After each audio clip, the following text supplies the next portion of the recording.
Imagine setting it all down. Papers, plans, appointments, everything. Leaving only a note. Gone to the fields to be lovely. Be back when I'm through blooming. Even now, unneeded and uneaten, the camas lilies gaze out above the grass from their tender blue eyes. Even in sleep, your life will shine. Make no mistake, of course, your work will always matter. Yet Solomon in all his glory was not arrayed like one of these.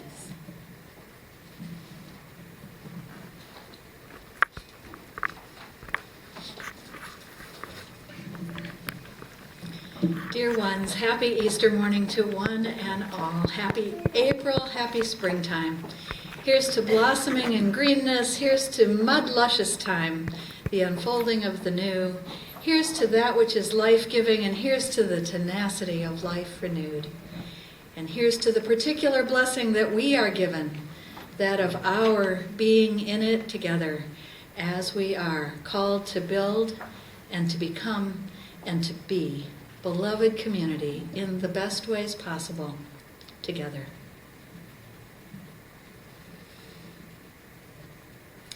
It is the high holiday season of Easter for those of us who are or who may be Unitarian Universalist Christians, and for our Christian-dominated local community, and for Christians worldwide who see in God, Jesus, and the Holy Spirit grace, presence, wisdom, and power to meet our every need. The Easter holiday intersects this year with the Jewish Passover holiday, proclaiming its liberating good news, which began Friday evening, the same day as Christian Good Friday. In Unitarian Universalism, some of us celebrate one or the other or both of those traditionally religious holidays in traditionally religious, ritualistic ways, because we treasure those traditions among our spiritual sources, while others of us celebrate neither Easter nor Passover. Those who celebrate neither might remember nevertheless that some UUs do celebrate by recalling the ancient stories and finding liberating meaning in them for today. May those of us who celebrate neither holiday open our minds and hearts to those who do find value and meaning in the stories, and listen with new ears and open hearts. We might, for example, consider respectfully celebrating a Passover Seder as a congregation, and I hope that maybe we will do that once we have sufficient space of our own and a kitchen in which the congregation might prepare a great feast. Then with singing and feasting and the appropriate storytelling, I know that we can find community empowerment from revisiting that ancient Passover tale of liberation from slavery together, even if you might never have celebrated Passover before. In telling that story, we might ask ourselves questions like these. What sorts of dynamics keep people enslaved, even in our world today?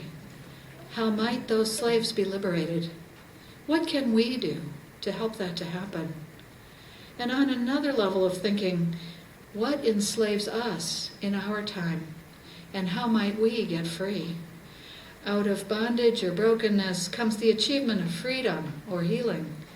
Can you see that this might be thought of as a form of resurrection? Others of us, of course, might prefer in this Easter season a simpler, more pagan interpretation.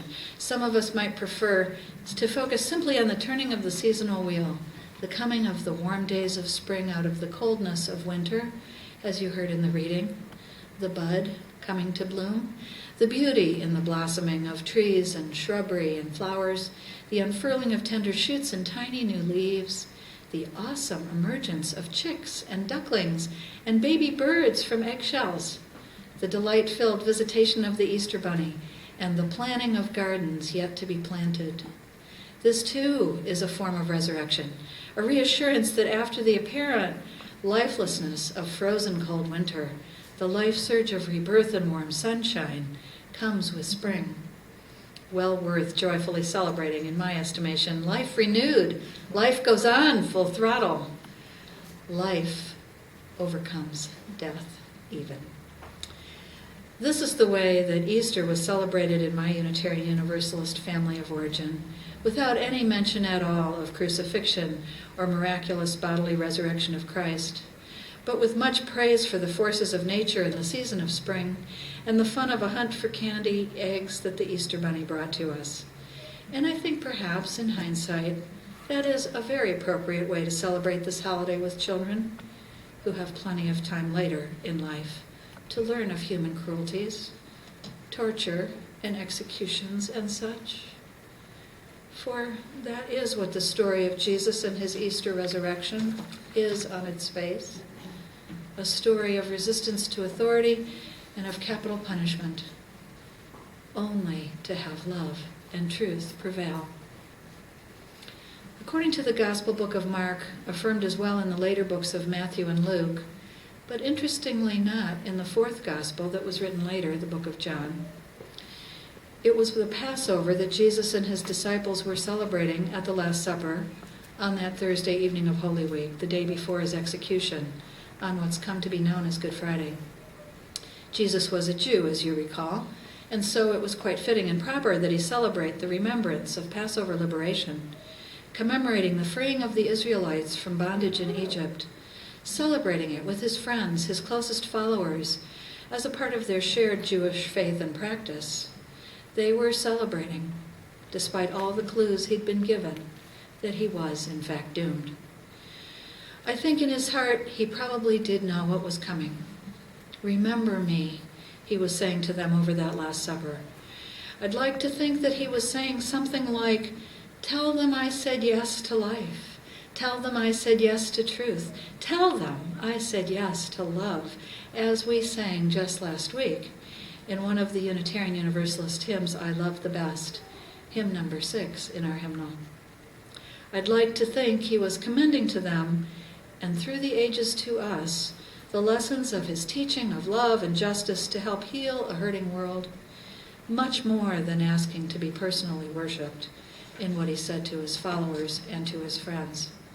Those teachings of love and justice still apply, of course, and so in that way he does live on in the minds and hearts of those who remember him and who believe in those life-saving teachings and values that he taught. It is indeed a form of resurrection and no small feat, maybe even miraculous, to be remembered over 2,000 years later. Marcus Borg and John Dominic Crossan, who are two contemporary progressive Christian scholars, published a great book about 5 or 6 years ago or so entitled The Last Week, which explains and interprets that last week of Jesus' life through a progressive lens. They examine what may have gone on that evening of the Last Supper, part of a day full of drama in that last week of the life of Jesus. They tell us, interpreting the Gospels, that Jesus was a Jewish radical who may have known it was going to be one of his last meals on earth. Gathering his closest followers for the Jewish Passover observance, he prayed with those disciples to be spared. But then he was betrayed by Judas, denied by Peter, and then abandoned by those who had been his closest, most devoted followers. And then he was arrested, interrogated, convicted, and condemned, all in one night. Can you imagine the intensity? Can you imagine how heartbreaking? The darkness closing in around him must have felt deep. And then he was killed the next day in a particularly gruesome and lonely fashion as he cried out about being forsaken. Such a painful story to hear and to imagine. I think it is pretty clear he was executed for being a threat to the principalities and the powers of his time. His presence as a religious leader was pastoral and loving, that is true, but that's probably not what was the main problem for the authorities. The problem was that he was also strongly, plainly prophetic, calling for radical change, calling insistently for justice. As John Dominic Crossan points out to us, the parables had indicted the authorities of his time. And those authorities did not approve when he took radical steps such as overturning the moneylenders' tables or welcoming those who were otherwise shunned or marginalized, treating them instead with loving care. He was subverting the dominant paradigm, as we say in more modern language. He was subversive, a threat to the status quo and to the powers that be. Enough of a threat to authority that he was eliminated. But just as a later Unitarian martyr, Miguel Cervantes, said before his death, for religious reasons and for challenging authority too, killing a man does not kill an idea, it only kills a man. The worthy idea lives on, and so it has. And in that way, we can grasp another meaning of the idea of practicing resurrection. By keeping worthy ideas of love and justice alive in the face of threats of death, in the face of the disapproval and the power of authority, and adopting ways of living that affirm that which is worthy by virtue of being life-sustaining. Frederick and Marianne Broussat are the authors of several books of spiritual resources and a lovely website that I commend to you called Spirituality in Practice. Their website includes a powerful reflection on practicing resurrection, which I happened to see months ago, very UU in its interpretation of the value of Easter. And I made a note in my calendar for Easter when I saw that months ago. And those thoughts have stayed with me as we rounded the corner of the new year and came into the home stretch towards Easter. Practicing resurrection. We are called to do that. How might we do that when we do not know, and I expect we'll never know, what actually comes after death? Some of us have our suspicions that we will go the way of every other organic substance, which is to say, ashes to ashes and dust to dust. The elements of our bodies will likely recycle in the ways that nature has designed so beautifully. But no one knows for sure. Still, there are ways in our daily lives that we, individually and together, can affirm life arising anew from that which has seemed to be dead and gone. Borrowing from the Broussats and from our own lived lives here in Livingston County, we can practice resurrection, helping life to rise again when we clothe the naked, feed the hungry, and visit the imprisoned. When we work towards health care for all, instead of letting some suffer or die for lack of medical attention that is available. When we affirm the inherent worthiness and dignity of all, regardless of what sort of job or career or source of income any of us are lucky enough to possess. When we walk a path of beauty, noticing the spiritual radiance in people and places and growing things. When we intervene to stop bullying or stop meanness from happening. When we find ways to restore relationship, living in a spirit of peace and forgiveness after relationship has been broken or strained by conflict. When we, as suggested by poet Lynn Unger in our reading, put down our papers and our plans and our appointments and go out to the fields to bloom and be lovely. When we open our hearts and our minds with compassion to the pain in the world, to receive each other's sorrows as well as our joys, and help bring suffering beings back into the land of the living simply by our caring attentiveness. When we cultivate enthusiasm by laughing and playing and the relishing of life, and when we cultivate a harvest with sustainable gardening practices. When we let go of judgments and assumptions, cultivating the art of making new connections instead of holding ourselves separate and apart. When we affirm each other's dignity and full equality, whether gay or straight, bi or trans, queer or questioning. When we practice gratitude, slaying the death-dealing forces of despair, apathy, boredom, and taking things for granted. When we care for ourselves and each other by eating right, getting adequate rest and exercise, and refreshing ourselves with simple joys or even silence. When we work to understand whiteness and to overcome the hurtful legacy of various forms of hegemony. When we cultivate a sense of awe and wonder and realize that we stand on holy ground and that all life on earth is precious. So every day, says poet Wendell Berry, in a great poem called Manifesto, the Mad Farmer Liberation Front. He says, every day do something that won't compute. Love the Lord, love the world. Work for nothing. Take all that you have and be poor. Love someone who does not deserve it.